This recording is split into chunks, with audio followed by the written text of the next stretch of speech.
Imagine bringing home a new puppy, and your cat looks at you like you just betrayed her entire existence. That was my life 3 months ago. But what happened next? I still get chills thinking about it. Because this story isn't about a cat and a dog learning to tolerate each other. This is about the day my cat stopped hating the puppy, and it all came down to one single sound. A sound that shouldn't have been possible. A sound that saved a life. Stick around because the ending of this story will make you look at your pets completely differently. My name is Mark, and I live in a small apartment with my 7-year-old Calico cat named Mochi. Mochi has been with me through every major life event. Breakups, job changes, late-night panic attacks. She was my constant. My furry little shadow. She slept on my pillow every single night. She followed me to the bathroom. She even sat on my laptop keyboard while I worked just to remind me she was there. Mochi was the queen of the house, and she knew it. She ruled with a soft paw and a sharp meow. Everything in that apartment was hers. The couch, the windowsill, the sunbeam that came through the living room curtain at exactly 2 p.m. That was her throne, and she protected it with quiet dignity. Then came the storm. His name was Gizmo, a tiny golden retriever puppy with paws too big for his body and ears that flopped in opposite directions. He was the cutest thing I had ever seen. Big brown eyes, a little pink tongue that never seemed to stay inside his mouth. When I saw him at the shelter, he was sitting alone in the corner while his brothers and sisters bounced around like rubber balls. He looked so sad, so scared. I couldn't leave him there. I thought Mochi needed a friend. I thought she was lonely during the day while I worked. I was so wrong, so incredibly wrong. The first week was a disaster. I brought Gizmo home in a cardboard carrier, and Mochi was sitting on the kitchen counter like a judge about to deliver a verdict. I opened the carrier and Gizmo wobbled out. He sniffed the air. He wagged his tail. He took one step toward Mochi, and she hissed like a deflating balloon. It was loud. It was angry. It was the kind of hiss that makes your blood run cold. Gizmo froze. His little tail stopped wagging. He looked at me with those big eyes as if to say, "What did I do wrong?" And Mochi? She jumped off the counter and walked away without looking back. She didn't even glance at him. That was the beginning of the Cold War. For the next few months, Mochi pretended Gizmo did not exist. She would not eat in the same room as him. She would not share the water bowl. She would not even sit on the couch if Gizmo was anywhere nearby. She found a new spot on top of the bookshelf, high up, safe, far away from this clumsy, noisy, drooling monster that had invaded her kingdom. Gizmo tried so hard to be her friend. He brought her his favorite squeaky toy. He wagged his tail every time she walked past. He even tried to lick her ear once, and she swatted him so hard he yelped and ran under the bed. I felt terrible for both of them. I thought I had made a huge mistake. Maybe some cats are just meant to be alone. Maybe I ruined Mochi's happy life by bringing in this bouncing ball of chaos. But here's the thing about Gizmo. He never gave up. He was persistent in the most innocent way. Every morning he would wake up and look at Mochi's bookshelf with hope in his eyes. He would bring her a leaf from the balcony. He would bring her a piece of kibble from his own bowl. He even brought her a sock once because he saw me wearing socks and thought she might want one too. Mochi never accepted any of it. She would stare at him with narrow eyes and flick her tail like she was swatting away a fly. It broke my heart. I wanted them to love each other. I watched countless YouTube videos about introducing cats and dogs. I tried treats. I tried toys.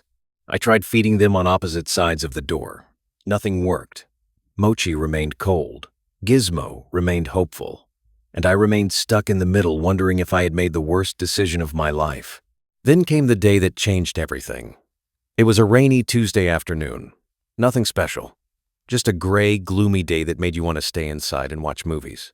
I was working from home, typing away on my laptop, when Gizmo started acting strange. He was usually a calm puppy. He would nap by my feet or chew on his rope toy. But that day, he was restless. He kept pacing back and forth. He kept whining. Not loud whining. Soft, worried whining. The kind of whine that makes you look up and ask what's wrong. I thought he needed to go outside. I opened the back door, and he ran out into the rain. He sniffed the ground. He looked at the fence. He came back inside and started whining again. I thought maybe he smelled a squirrel or a raccoon. Puppies do that sometimes. They get obsessed with smells and sounds that we humans cannot detect. But Gizmo was not obsessed with the backyard. He was obsessed with the hallway. More specifically, he was obsessed with the hallway closet. The closet where I kept old blankets and winter coats. The closet where Mochi sometimes hid when she wanted to be alone. Gizmo sat in front of that closet door, and he would not move. He scratched at the wood. He pushed his nose against the crack. He let out these low, desperate whimpers that sounded almost like crying. I walked over and opened the door, thinking maybe a mouse had gotten inside. There was nothing there, just old boxes and dusty sweaters.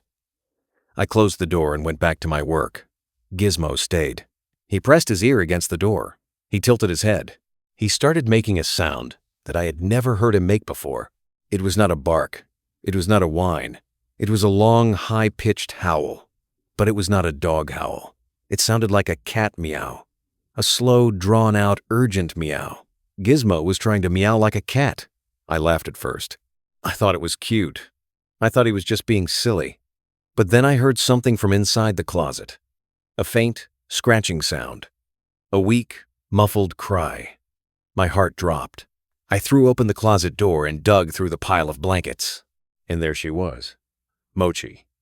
She was trapped behind a heavy box that had fallen off the top shelf. She must have jumped up there to get away from Gizmo. She must have knocked the box over and it landed on her back legs. She could not move. She could not get out. She had been there for hours, maybe since the morning. I had no idea. The closet was soundproof. I could not hear her cries, but Gizmo could. And Gizmo knew she was in trouble. I pulled the box off Mochi, and she collapsed into my arms. She was shaking. She was weak. She had not eaten or drunk anything all day. Her eyes were wide and glassy. She looked at me with a mixture of relief and fear. But then she looked at Gizmo, and something changed in her expression. Something shifted. Gizmo was standing at the door of the closet, his tail wagging slowly, his head tilted, his ears drooping. He was worried. He was scared for her. He was not celebrating. He was not bouncing around like he usually did. He stood still and quiet and waited. And then Mochi did something I never expected. She reached her paw out and touched Gizmo's nose. Just a gentle tap. A soft, deliberate tap. And then she purred. She actually purred.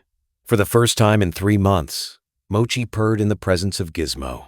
I took her to the vet immediately. The vet said she was dehydrated and bruised, but she would be fine. She just needed rest and fluids. When we came back home, Gizmo was waiting at the door. He did not run toward her. He did not jump. He just sat there with his tail wagging gently and his ears perked up. Mochi walked over to him slowly. She sniffed his face. She sniffed his ears. She rubbed her cheek against his shoulder, and then she curled up right next to him on the dog bed. The dog bed that she had refused to even look at for months. She fell asleep with her head resting on Gizmo's paw. And Gizmo? He stayed completely still for 2 hours. He did not move a single muscle because he did not want to wake her up. That was the moment I realized love does not always look like cuddles and kisses. Sometimes love looks like a puppy learning to meow, because he knows that is the only way his cat sister will understand that she is not alone. What Gizmo did that day still gives me goosebumps. He could not bark loud enough. He could not break down the door. But he knew Mochi's language. He knew the sound that would make me pay attention. A cat meow. A sound he had never used before. A sound he had to force out of his puppy throat just to save her. That is not instinct. That is love. That is pure, unconditional, cross-species love. And from that day on, Mochi and Gizmo became inseparable. She grooms him now. She cleans his ears and his face, and he just sits there with his tongue hanging out looking like the happiest dog on earth. They eat from the same bowl. They sleep on the same bed. They even chase the same laser pointer together. It is ridiculous and beautiful, and I cry every single time I watch them. Here is what this story taught me. We often think that animals do not understand emotions. We think they act on instinct alone. But that is not true. Animals feel. Animals care. Animals will learn an entirely new language just to tell you that someone they love is in danger. Gizmo did not care that Mochi hated him. He did not care that she scratched him and ignored him for months. He only cared that she was trapped and she needed help. That is the purest form of love I have ever witnessed. And it made me realize that we as humans can learn so much from our pets. We can learn to love without conditions. We can learn to help without expecting anything in return. We can learn to speak each other's languages even when it is hard, even when it does not make sense. Because love is not about being the same. Love is about understanding each other, despite the differences. If this story touched your heart, if it made you smile, or tear up even just a little, please do me a favor. Hit that like button. Share this video with someone who loves animals. And if you are new here, subscribe to Dog and Cat Universe Hub so you never miss another heartwarming story like this one. Also, tell me in the comments below, has your pet ever surprised you with an act of love or bravery? I want to hear your stories. I want to know that love exists everywhere, even in the most unexpected places. Thank you for watching. Thank you for caring. And remember, the next time your cat hisses at your dog or your dog barks at your cat, do not give up hope, because sometimes the biggest friendships start with the smallest sounds. This is Mark signing off. Go give your furry friend a hug right now. They deserve it, and who knows, maybe they are trying to tell you something too. Until next time, stay kind, stay curious, and always listen for the quiet meows. Goodbye.